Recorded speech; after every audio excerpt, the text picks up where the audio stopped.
ನೀನು ಧರ್ಮ ಅಲ್ವಾ? ಧರ್ಮ ನಿನ್ನಂತವರಿಗಲ್ಲ, ಮಾನವಂತದ ಮನೆತನದವರಿಗೆ ಇವನು ಧರ್ಮ. ನೀತಿ ಬಿಟ್ಟು ನೀತಿ ಮಾರ್ಗ ಹಿಡಿದವರಿಗೆ ಇವನು ಧರ್ಮಾತ್ಮ. ಕಾನೂನನ್ನು ಉಲ್ಲಂಘಿಸಿ ಕಾರ್ಯ ಮಾಡುತ್ತಿರುವ ನಿಮ್ಮಂತ ಕಚಡ ಶ್ರೀಮಂತರಿಗೆ ಇವನು ಪರಮಾತ್ಮ.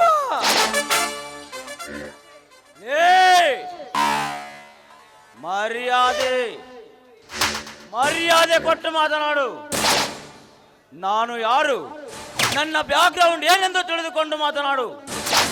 ಇರದಿದ್ದರೆ ಬೀದಿ ಹೆಣವಾಗಿ ಹೋಗುತ್ತೀಯಾ. ಕೇರ್ಫುಲ್. ನಾಚಿಕೆ, ಮಾನ, ಮರ್ಯಾದೆ. ನಾಚಿಕೆ, ಮಾನ, ಮರ್ಯಾದೆ ಮೂರು ಬಿಟ್ಟ ನಿನ್ನಂತ ದಿಕ್ಕೆಟ್ಟವನಿಗೆ ಮರ್ಯಾದೆ ಕೊಟ್ಟು ಮಾತನಾಡಲು ನಾನೇನು ನಿಂತಿಲ್ಲ. ಮಿಸ್ಟರ್ ನಾಗರಾಜ್, ನೀನು ಶ್ರೀಮಂತನೇ ಇರಬಹುದು, ನನಗೇನು ಬೇಜಾರಿಲ್ಲ. ಇಲ್ಲಿ ನಾನು ಬಡವನೇ ಇರಬಹುದು. ಮಿಸ್ಟರ್ ನಾಗರಾಜ್, ನೀನು ಶ್ರೀಮಂತನೇ ಆಗಿದ್ದರೂ ನನಗೇನು ಬೇಜಾರಿಲ್ಲ. ಆದರೆ ನೀನು ಮಾಡುತ್ತಿರುವ ದಂಧೆಯನ್ನು ನೀನು ನಿಲ್ಲಿಸಬೇಕೆಂದೇನಿಲ್ಲ. ಸಮಯ ಬಂದಾಗ ನಾನೇ ಅದನ್ನು ನಿಲ್ಲಿಸುತ್ತೇನೆ. Wait and see. Once again, goodbye Nagaraj. Goodbye.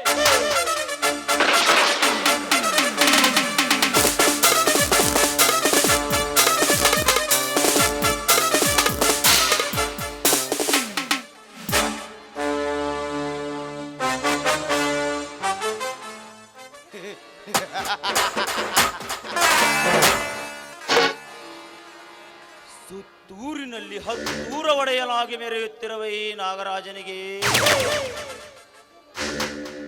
ಎದುರುತ್ತರ ಕೊಟ್ಟಿರುವ ಗಂಡು ಇನ್ನು ಹುಟ್ಟಿಲ್ಲ, ಹುಟ್ಟುವುದು ಇಲ್ಲ.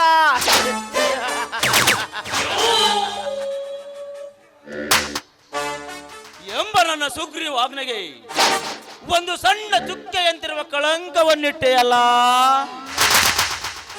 ಧರ್ಮ, ಸಮಯ ಮತ್ತು ಸಮುದ್ರದ ಅಲೆಗಳು ಯಾರನ್ನು ಕಾಯುವುದಿಲ್ಲ.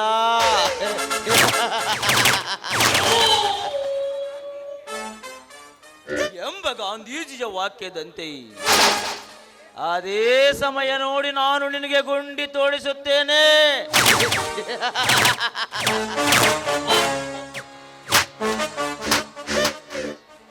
This is North Karnataka King and leader Nagaraj.